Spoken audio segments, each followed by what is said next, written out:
이번 시간에는 경인일주에 대해서 한번 알아보도록 하겠습니다. 경인일주는 우리가 요약해서 표현한다면 바위에 눌린 호랑이라든가 외곽내각, 그러니까 겉으로는 굉장히 강하게 보이지만 내면적인 측면에서는 겁이 많은 사람, 뭐 이렇게도 표현할 수 있고, 이 사람은 이제 어떤 그 상황이나 일이나 이런 데서 최종적으로 어떤 그 판단을 할 때 그 판단 기준은 대체적으로 재물이 되는 사람이다, 뭐 이렇게 표현할 수 있습니다. 그러니까 간단히 뭐 이걸 다시 요약해서 이 부분들을 이제 다시 요약해서 우리가 표현을 하자면은 이런 거죠.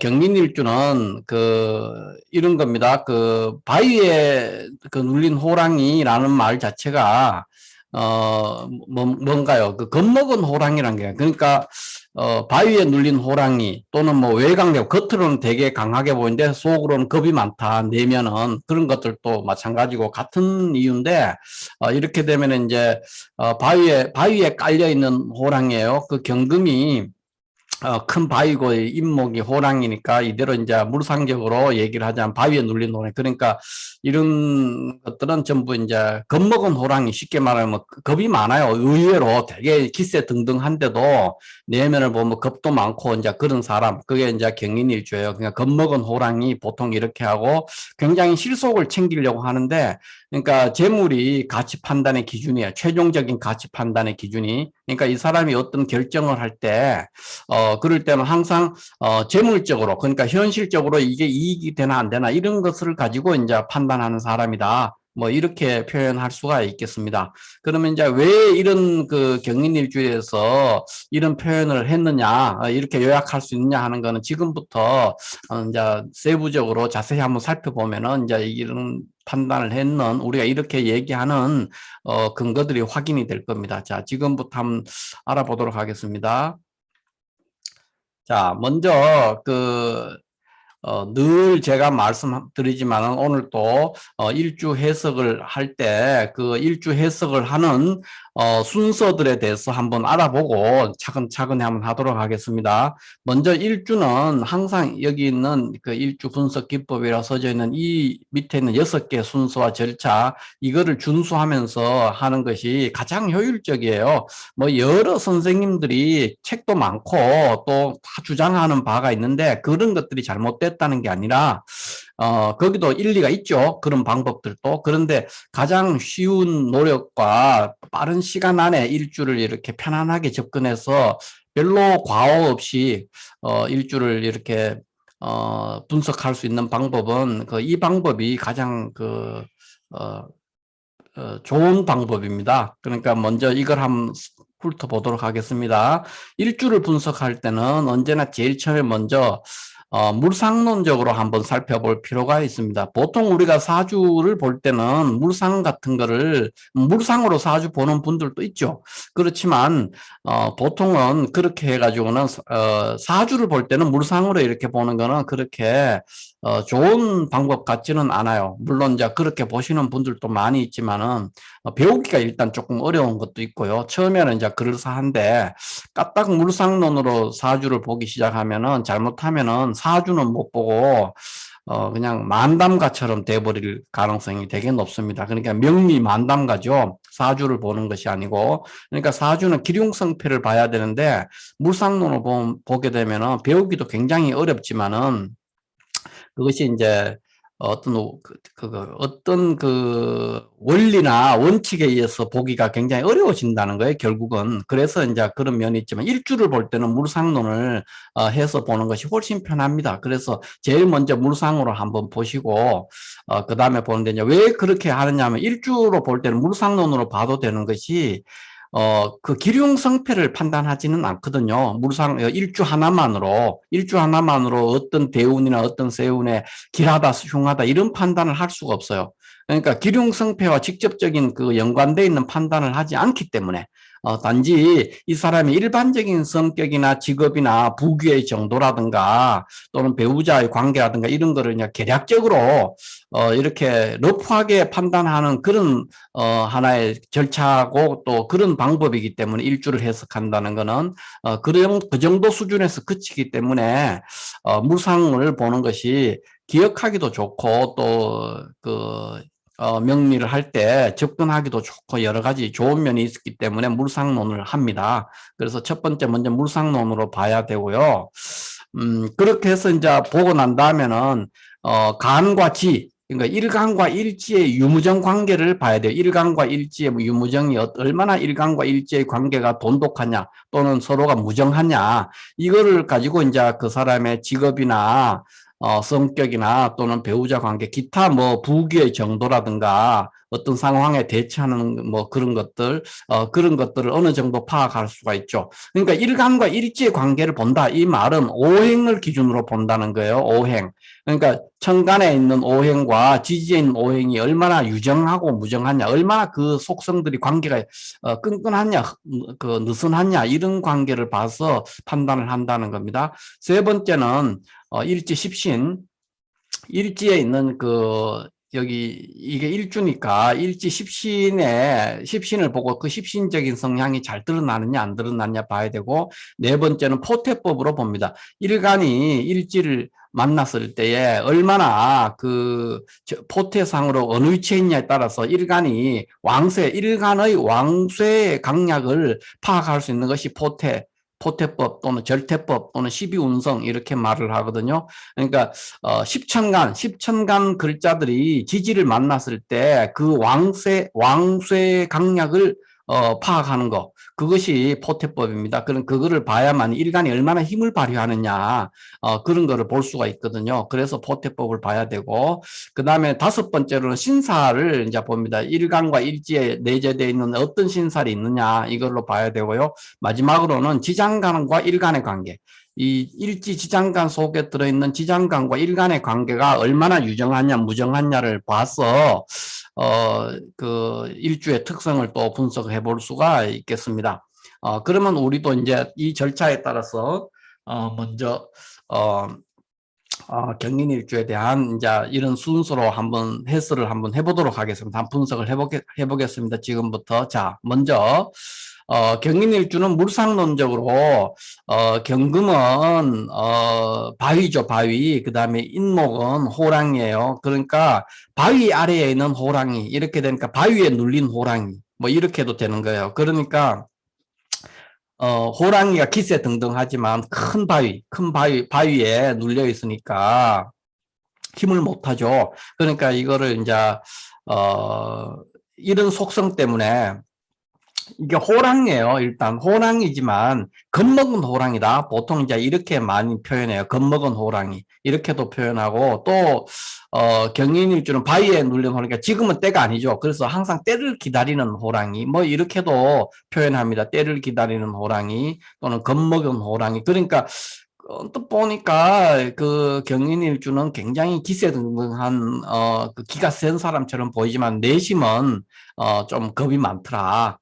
그러니까 심약하죠. 그렇게 드러날 가능성이 굉장히 높습니다. 뭐 그 외에도 물상적으로 또 얘기를 하면은 경금은 흰색이잖아요. 그러니까 흰 호랑이가 백호죠, 백호. 백호인데 뭐 백호가 그래서 어쩌다고 이렇게 하면은 이거는 물상으로 백호라고 하지만 큰 의미는 없어요. 백호 뭐 이렇게 얘기하는 거는.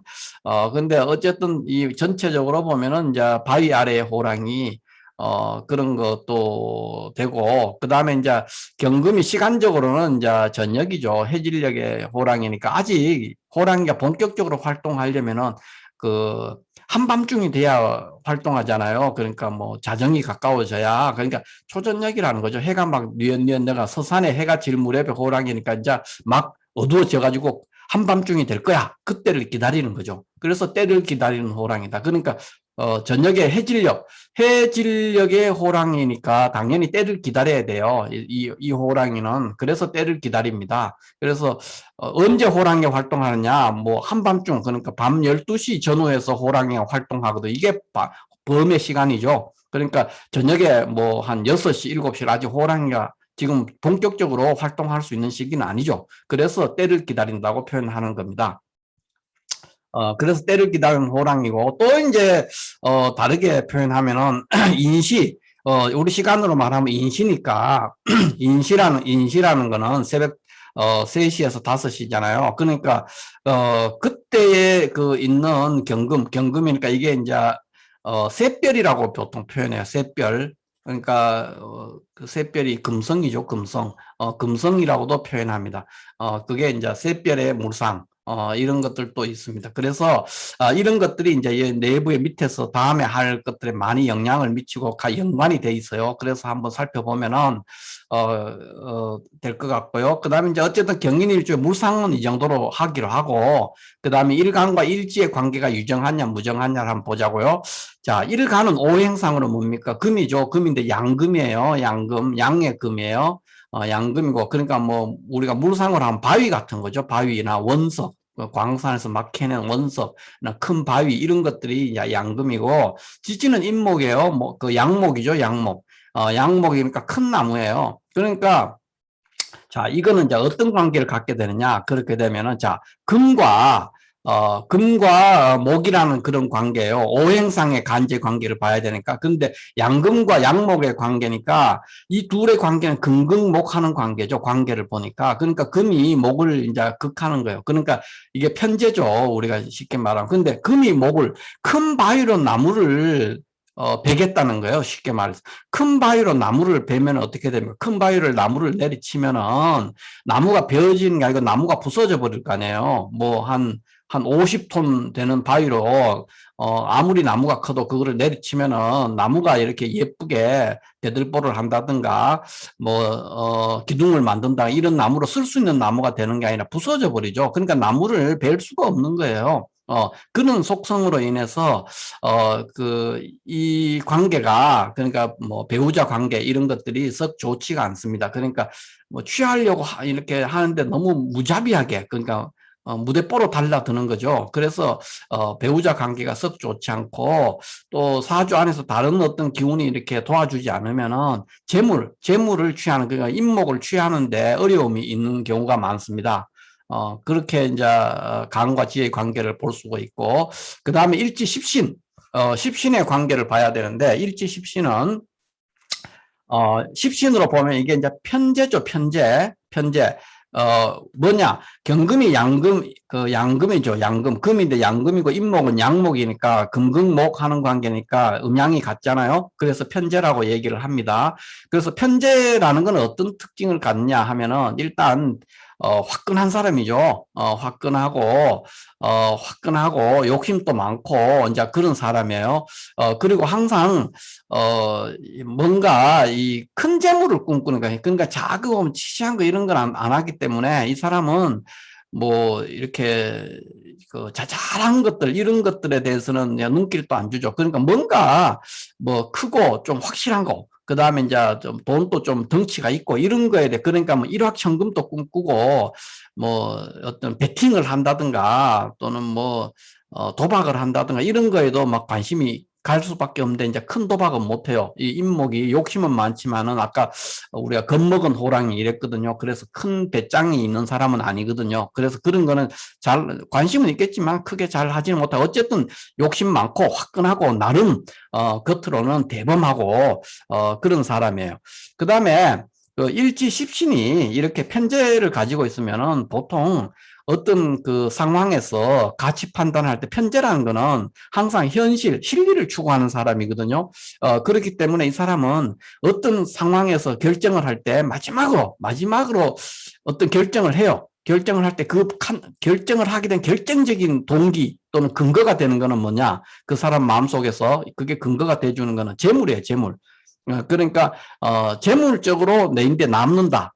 그렇게 이제 판단이 되면은 내 인데 남는 장사, 그러니까 실리를 추구한다는 거죠. 내 인데 남는 장사가 될 것 같으면은 이제 판단을 해요. 그렇기 때문에 경민일주는 대체적으로 그 뭐죠? 그 여자라면, 이게 이제 경인일주가 여자라면은, 연하남과 굉장히 많이 인연이 있고, 또 연하남에 관심이 많아요. 그러니까, 내 연상의 남자 이런 거에는 별로 관심이 없는데, 연하남에 관심이 많아요. 왜 그러냐, 경인일주가. 아까 실리를 추구한다고 했잖아요. 남아야 돼요. 무슨 일을 하더라도 내 인데 남지 않으면은 잘 안 해요. 그러니까, 연하남이라는 거는 우리가 남녀 관계로 말하면은 여자 입장에서 남는 장사가 맞죠. 그래서 연하남을 굉장히 선호하고 연하남과 인연이 있는 경우도 굉장히 많고 연하남과 결혼하기도 하고, 그런 경우가 많습니다. 외에 또 이제 우리가 경인일조에 대해서 얘기를 하자면은, 굉장히 수치 감각, 뭐 이런 것들이 좋은 사람도 되죠. 이게 편제를 쓰기 때문에 일지 편제적인 특징에 따라서 그렇습니다. 연하남도 되지만 편제를 쓰기 때문에 수치 감각 이런 게 되게 좋아요. 수학적인 능력 또는 공간 감각 이런 게 좋아가지고, 이 사람은, 그냥 뭐를 할 때, 그러니까 줄거리, 핵심과 줄거리 파악을 하는 능력이 좋죠. 그러니까 자잘한 걸 보는 게 아니라 큰 거, 핵심과 줄거리 이런 걸 잘 보기 때문에 이 사람은 뭐 학생이라면 공부를 할 때 벼락치기 공부가 가능한 사람이죠. 만약에 이게 이제 인목이 아니고 뭐 묘목이나 이런 거에서 이제 정제였다면은 그렇게 벼락치기 공부를 못 해요. 항상 근면성실하게 그 사람은 꾸준하게 공부하는 사람이고, 인목은 맨날 놀다가 시험 전날에 밤새우고 벼락치기 해가지고도 성적이 잘 나올 수 있는 어떤 그런 사람이에요. 왜냐하면 핵심과 줄거리를 파악하는 능력이 탁월하거든요. 또 수치 감각도 좋고. 그런 것들이 이제 어떤 일목요연하게 뭔가를 한눈에 이렇게 파악하는 능력이 있다. 이렇게 보고 공간 감각 이런 게 굉장히 좋습니다. 그래서 뭐 운전이나 이런 거 할 때 좁은 공간에 이렇게 탁 차도 잘 주차하고 이제 이런 역량들을 가지고 있는 사람이죠. 그 다음에 이제 우리가 볼 수 있는 게 포태법으로 경인일주를 또 한번 분석을 해야 되는데, 경인일주를 포태법으로 분석하면 경금이 인목을 만났을 때 어느 정도의 힘이 있느냐, 없느냐, 그거를 살펴야 되거든요. 그거를 살피는 게 그 포태법이에요. 그러면 이 포태법으로 보면은, 이 경금이라는 게 삼합으로 어떻게 되느냐는 걸 봐야 돼요. 삼합으로 보면 사유, 축, 여기에서 이제 생지와 왕지와 묘지를 갖거든요. 그러니까, 생지와 왕지와 묘지가 사유축에서 일어나는데, 그러면 이 사유축이라는 배열, 순행, 양간이니까 순행을 해요. 사유축으로 이렇게 순행을 하고 있는데, 이 배열 속에, 사유축의 배열에 생지와 왕지와 묘지라고 배열되어 있는 이 배열 속에서 인목이 위치가 어디냐? 이렇게 보면은, 인목은 사가 되기 전에 이 앞에 있을 거 아니에요. 사유축 순행하니까. 그러니까 여기가 생지니까 절태양생 하니까 전에가 절태양생 하니까 인목은 이쯤에 있는 거예요. 그래서 인목은 절지에 해당이 됩니다. 포태법상으로. 그러니까 청간 글자 경금은 인목에서 절지에 있으니까 굉장히 힘이 하나도 없는 상태예요. 왕세 강약으로 보면 아주 약한 상태죠.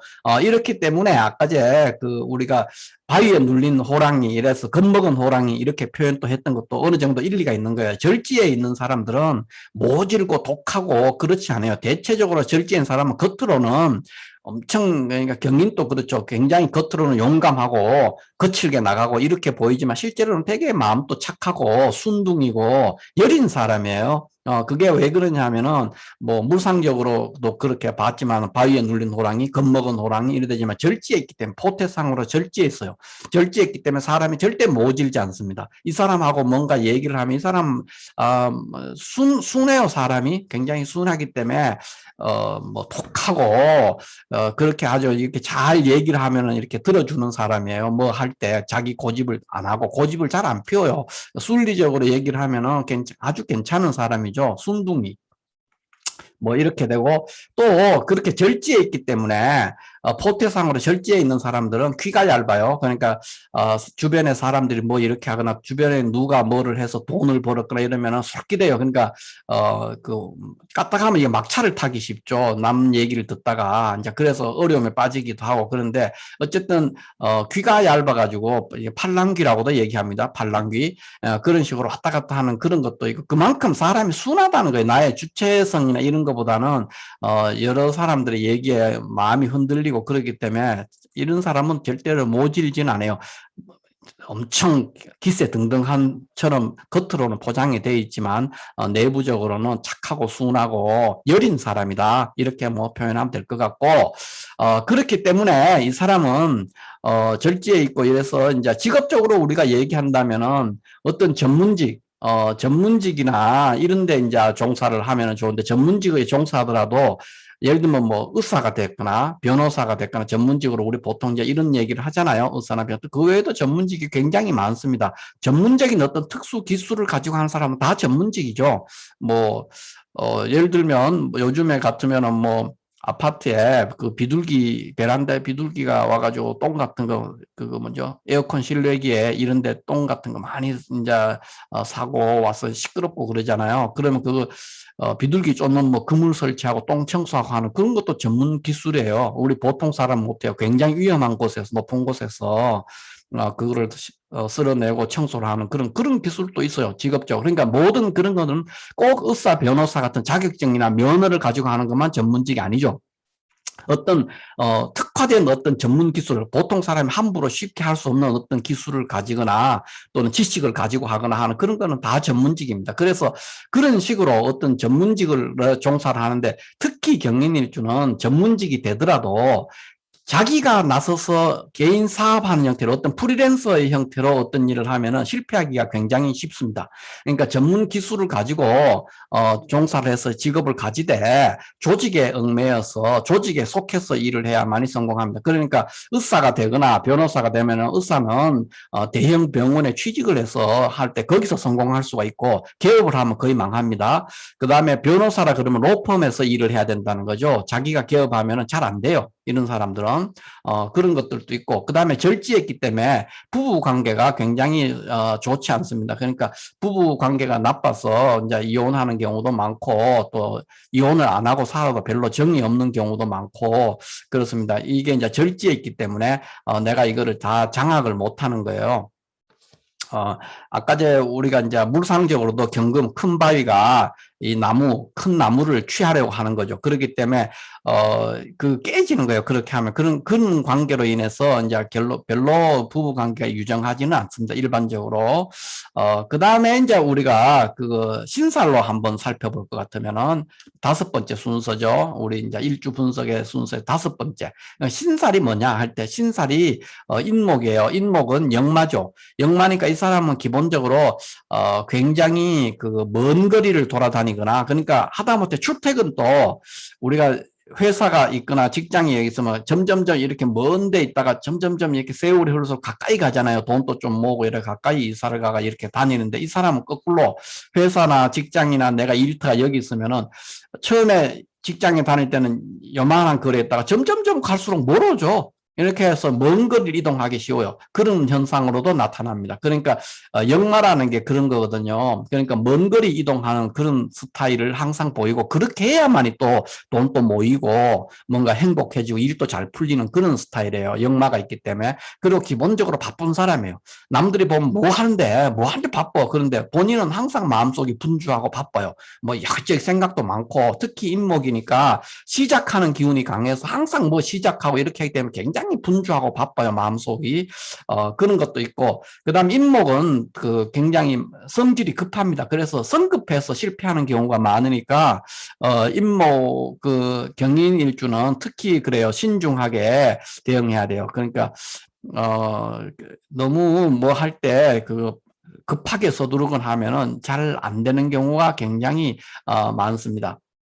그럼에도 불구하고 경인일주는 어쨌든 호랑이에요. 호랑이. 바위에 눌렸든 말든 호랑이이기 때문에 항상 그 겉으로는 포장이 위세당당하기도 하고, 또 독자적으로 뭔가 행동하려고 하는 그런 성향들을 보여요. 그렇지만 내막은 별로다. 겁도 많고 의외로 그런 거에 순하고 사람이. 그래서 경인일주에 대해서는 오해가 생기기 쉽죠. 겉으로는 되게 뭐라고 할 것 같은데 내막에 보면 따뜻한 사람이죠. 그 다음에 마지막으로 우리가 6번째, 지장간과 일간의 관계가 얼마나 유정하냐 무정하냐 또 봐야 돼요. 지장간에 무병갑이 있어요. 그 다음에 이 무토부터 시작해서 경금을 예를 보면은 무병갑이니까 내부적으로 원래 경금은 양간인데다가 또 무토를 보면은 무토는 건토잖아요. 그래서 토생금이 섭 잘 되진 않아요. 이게 건토가 양간, 이게 이제 운동을 하는 경과, 경신, 임계는 운동 영역에 있는 그 금에 해당되니까 목화토금수 오행에서 금수 운동은 운동이거든요. 그러니까 수축하는 운동이고 하기 때문에 양간이지만 음적 기운이 나오기는 하지만 무토도 또 건토거든요. 메마른 흙이 토생금을 하긴 하지만 썩 잘 안 된다고 이 자체로는. 그래서 편인성이 잘 안 나올 것 같지만 의외로 편인성이 나옵니다. 왜 나오느냐 하면 지장간 내부 구조가 목생과 화생토를 하는 그런 관계라서 최종적으로 힘이 무토에 몰려 있거든요. 그래서 무토의 속성으로서 무토가 토생금을 어쨌든 무토의 속성이 나온다는 거예요. 그래서 편인성이 나오니까 이 사람은 생각이 많은 사람이죠. 외골수도 되고, 그러니까 어떤 것에 필이 꽂히면은 거기서 굉장히 깊이 파고들고 또 의심도 많고 뭐 그런 사람이 이제 그 편인이죠. 그리고 또 편인성이 이렇게 강렬하게 나오면 어떤 특수 기술을 가지게 돼요. 특수 기술에 관련되는 일이나 의료라든가 이런 일들에 종사하는 직업적으로 특수기술이나 의료 계통에서 종사해서 일을 하는 경우도 이제 굉장히 많습니다. 그 다음에 두 번째로 이제 또 나올 수 있는 게 병화. 병화를 이제 보는데 병화의 속성 7살인데 7살적인 속성은 그렇게 많이 나오지는 않아요. 이제 무병갑이 고루 강하게 나올 수 있지만 왜냐하면 병화가 경금의 입장에서 병화를 이렇게 본다는 거는 이게 이제 그 음운동하는 양간이기 때문에 음운동 영역의 양간이기 때문에 뭐 일반 갑이라든가 병처럼 천간의 갑이나 병처럼 양적 기운이 강한 건 아니지만 그래도 양이에요. 그래서 병화를 보고 또 병화는 바위에 햇빛이 바위를 아무리 비추어도 이게 바위가 잘 녹지를 않아요. 바위를 뭐 재련할 수 없죠, 햇빛으로는. 그렇기 때문에 이제 그 결과도 잘 안 나오고 이제 그렇기 때문에 물론 경금 입장에서 병화가 뭐 그렇게 싫어하고 그럴 형편은 아니에요. 그렇기 때문에 나오기는 나오는데 뭐 이런 편인성 이런 거보다는 훨씬 덜 나오는 거죠. 그 카리스마나 이런 기운은 약하다는 거예요. 어떻게 보면 뭐 겉으로 이게 바위에 눌린 호랑이 기세로서 카리스마가 있는 것 같지만 그렇게 크지는 않다. 그 다음에 이제 본기, 지장간, 본기인 간목은 본기니까 당연히 나오죠. 그래서 편재성이 나와요, 이 사람은. 편재성이 나오니까 뭔가 할 때 한 방을 노리고, 굉장히 뭔가 핵심과 줄거리를 잘 파악하는 사람, 뭐 이런 것도 되죠. 그래서, 편재성은 어차피 본기라서 나올 수밖에 없는 그런 구조가 되고 항상 실리를 추구한다. 이 사람은 남지 않는 장사는 하지 않죠. 그래서 여자 편인 경인일주라면 대체적으로 연하남도 많이 되고 또 일지임목이 아까 우리가 역마라 그랬는데 이런 것들이 이렇게 경인일주는 특히 이렇게 돼 있으면은 뭐 여행지에서 만나는 남자 그러니까 돌아다니다가 만나요. 항상 바쁜 사람이니까. 이렇게 돌아다니다가 만난 사람과 인연이 되는 경우가 되게 많은 거니까 여행을 하다가 만났거나 또는 뭐 이동 중에 만나는 사람과 인연을 맺는 경우가 굉장히 많습니다. 경인일주에 대해서 이제 우리가 대체적으로 이 정도로 이제 보고요. 고서에서 경인일주에 대해서 뭐라고 해설을 했냐면은, 이렇게 돼 있죠. 고독한 백호. 그러니까 외로운 백호죠. 범은 범인데 외로워요. 범 자체도 외로워요. 근데 고독한 백호기 때문에 이런 것들도 이제 이 사람이 그 혼인 생활에서는 그렇게 평탄하지 않다는 것도 이제 될 수 있고, 이게 성급다모하다 그랬잖아요. 그 다음에 성질이 매우 꾀가 많다는 거예요. 그러니까 지혜는 많은데 성질이 급해. 뭐 이런 거니까 그게 왜 그러냐면 편인성, 무병갑 지장간 속에 있는 무토의 편인성이 나온다는 거예요. 그렇게 나오는데 인목의 그 역마적인 기운 이런 것 때문에 굉장히 성질이 급하죠.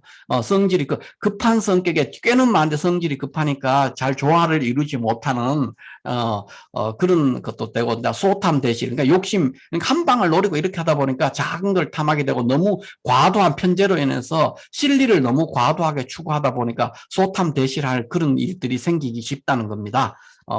이렇게 해서 이제 우리가 전체적으로 경인일주에 대해서 이제 대략적으로 한번 살펴봤고요. 그래서 다시 이제 우리가 처음으로 가보면 처음에 우리가 이렇게 경인일주에 대해서 얘기를 했어요.